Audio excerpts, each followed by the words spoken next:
I Cool. like two things. I like that your name says the Bellissimo files. That's great. Oh, I haven't changed that yet. That's great. No, I'm big into that. And then also, apologies, you joined me pretty fresh out of the shower actually, and I know it's midday, but the thing that lockdown has brought is many kind of earlier in the morning interviews. So there's sort of waking up, there's negotiating when you kind of do breakfast and shower and maybe some working out and all that stuff. But I made it all fit in. I was just a couple minutes late. Yeah, well, do you know what? Our interviews have always been quite strange anyway, because the last time I spoke to you, the only way we could make it work was by recording in the back of a van. And I now mean, we're and like now we're having to record in each other's houses separately, obviously. I And don't. I don't want to say we're destined to not meet in person. I don't want to say that, but it's feeling like that. yeah, well, I'm hoping that one day, like, we may do just a normal interview in studio. Like, what would that be Imagine, like? imagine. Well, how have you been coping with it all? Because I noticed maybe a couple of weeks ago you were doing your North America press tour. And like there's benefits that come, even me as an interviewer, I found there's benefits that come with interviewing over Zoom. It's almost like that fourth wall is broken. We are in each other's houses. We have just stepped out of the shower or exactly. So Yeah. what is that like for you? What are the pros and cons that have come from interviewing this way? Well, good question actually, and potentially the first time I've really been asked it, at least in that kind of detail.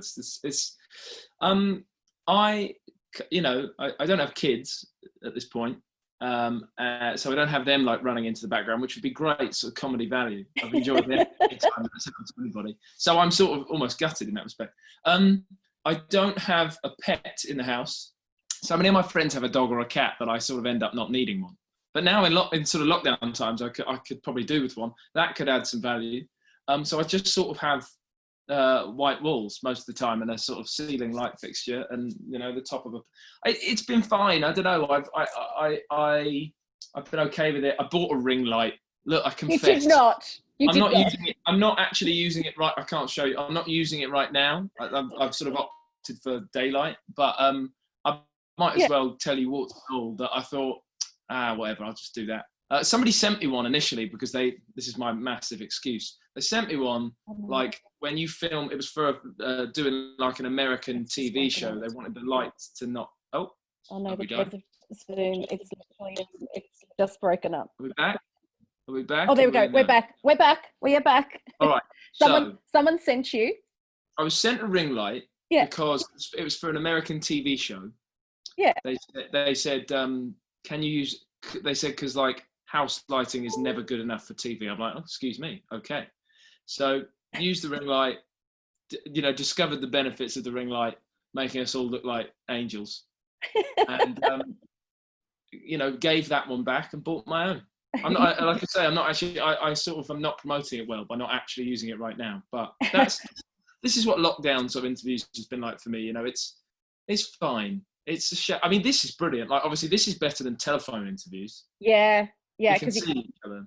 Exactly. But have you found that sometimes you walk away from an interview and go, oh my God, I've actually given away more than I meant to, because you are in your own house and it is just that little bit more relaxing. Yeah, I suppose. I don't know. I just don't have like I don't know.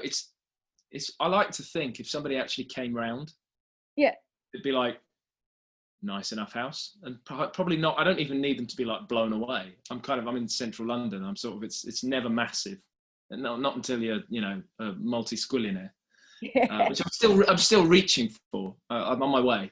I don't know. I might not. But yeah. So it's totally fine. I just, like I say, I like the fact that we can it's better than a phone call. It sucks that we can't be put face to face in person. Yeah. But it's better than a phone call. I do like to sort of animate, I suppose. Yeah.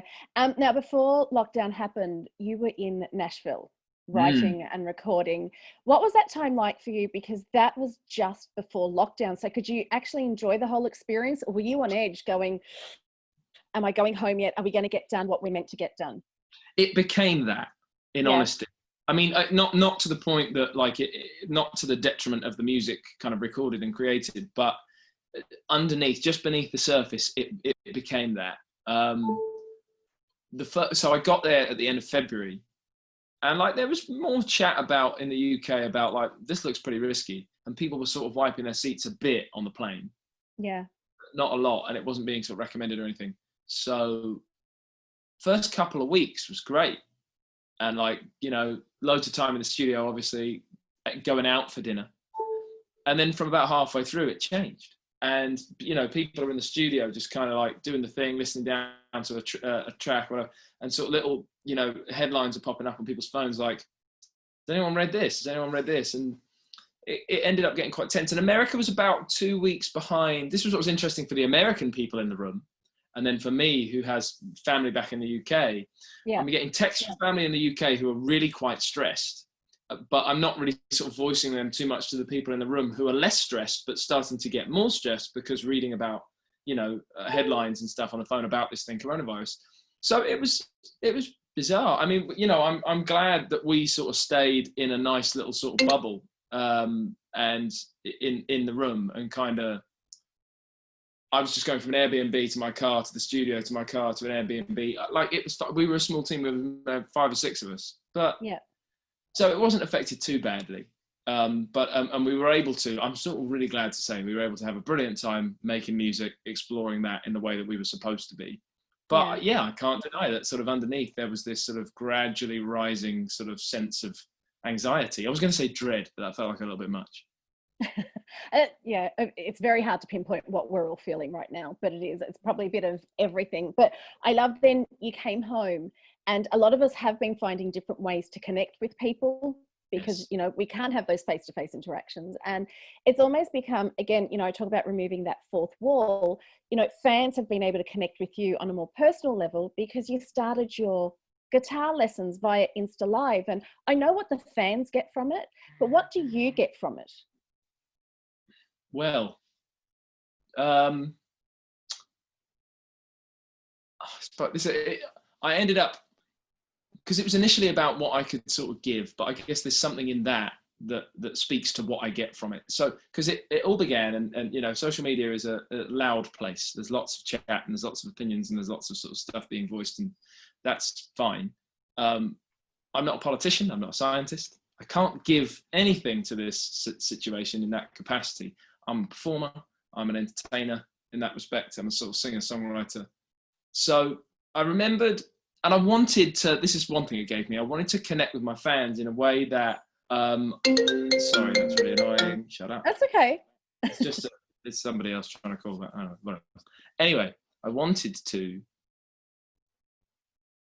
give something, and I wanted to connect with my fans. You know, I didn't have any touring planned. I obviously have been sort of making this music and getting ready to release that and everything, but I wanted to connect with fans, and I hadn't been a big social media user. But I sort of adopted it in a bigger way. I remembered when I was 18, just after I left school, I taught guitar for a year, and I did all right. I had a good number of people coming through and doing lessons, and it you know, carried on for a good year. So I thought, well, maybe I can do something based on that. And there's Instagram Live, which is sort of like this. It's a great sort of streaming. Will this call go away? Sorry. This is the joys of Zoom interviews. Do you want to take it?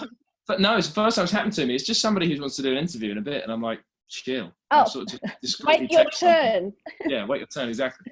What am I trying to say? So I thought to myself, well, what can I give to fans? So I decided to sort of dissect my songs in a kind of guitar teacher capacity, show people kind of a pretty complex way to play the songs, as far as, I suppose, when I say complex, like just how I play them, a pretty intricate and detailed way. Yeah. And then I break it down and do a simpler version as well. And just do kind of a guitar lesson that I could leave up there. Initially it goes out live and I perform the song and I talk through it. And then we've been saving them up there so that everybody can kind of go back and see them, and just have that as another, you know, think of the amount of people that have been doing a jigsaw puzzle in this lockdown. I tried to sort of give my own one of those, you know, something that you can sort of invest in for an afternoon, you know? I think it's brilliant. Talking about music, your new single, Chewing My Heart. I love that you had the title before you even wrote the song. And how does a title like that come to you, James? That's the best question. I still don't fully know the answer. I mean, the sort of the technical description of how it came to me is, you sort of often, I sit down, guitar in hand, strumming some chords, something musical that I like that is sort of inspiring me, and then I kind of la la la start singing, sounds, vowel sounds, start trying to shape words. And as those vowel sounds form, all sorts of things get said, you know, through that. And Chew on My Heart, like, arrived, or something that sounded like that. That's the interesting, slightly magical moment, when something sounds like something, and I or people in the room, we interpret it in more specific ways. And Chew on My Heart arrived really before I'd fully decided what I was writing about. That was exciting, because it very rarely happens and then sees itself all the way through to a finished song that gets used. So I enjoyed that. And you know, the other task after that is seeing if you love the phrase enough. And I slightly feel like I kind of not coined a phrase, but I just hadn't heard it before. So then you have to try and attach it to something and see if you can kind of get away with it. A bit of artistic license and all of that. Yeah. So I was really pleased to kind of arrive at a place where I could use this slightly mad title to express. It's this feeling really when I kind of come home from tour, or I've been away for a bit, you're jet lagged or you're tired, I come through the door home, my girlfriend's at home, and like sometimes she's out with me, but sometimes she's at home. And there's this hazy, high energy moment of like euphoria. I'm going to wrap my arms around you. It's going to be very intense, and like, you know, that sort of selfishness of like, okay, I want to shut the world away. It's just me and you now. That's how I sort of got to Chew on My Heart, really, in a slightly reverse way, but that's what it's sort of all about. I love it. And I love that you've said with every album you write, and with, you know, you try and push the boundaries. And with this one, you've tried to push the boundaries of the lyrics. And so for the first time, you've really become very personal and opened up. How does that make you feel, knowing that, you know, that side of you is out for us to enjoy as well? Well, yeah, it's interesting. Just the way you put it like that, you know, it's of course got a bit of, there's something scary about it. There's something so vulnerable about it. But of course, I've even found in past music I've written, those deeper degrees of vulnerability resonate with maybe more people. Like they resonate further, and they sort of ripple further, and you know, maybe there's more to connect to, or more people connect to that. There we go, we're back. Sorry, maybe there's more to connect to, or more people connect to that kind of thing. So, but I'm not, that doesn't mean I'm just going to go to all the deepest depths. You have to be careful. You got to sort of save a little bit of your own, whatever, like your own sort of personal, I'm not sure how to phrase it, but I think you know what I mean. Like, just take some of yourself back.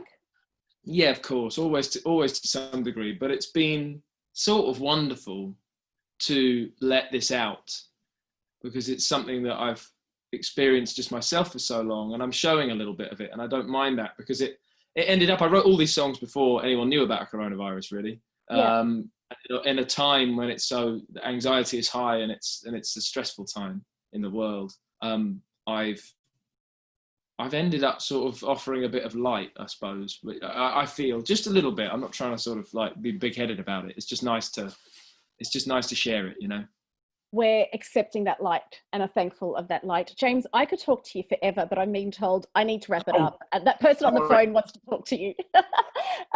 Thank you so much for taking the time. And maybe one day it might happen in studio. One day. Yeah. I hope so. I'll see you there.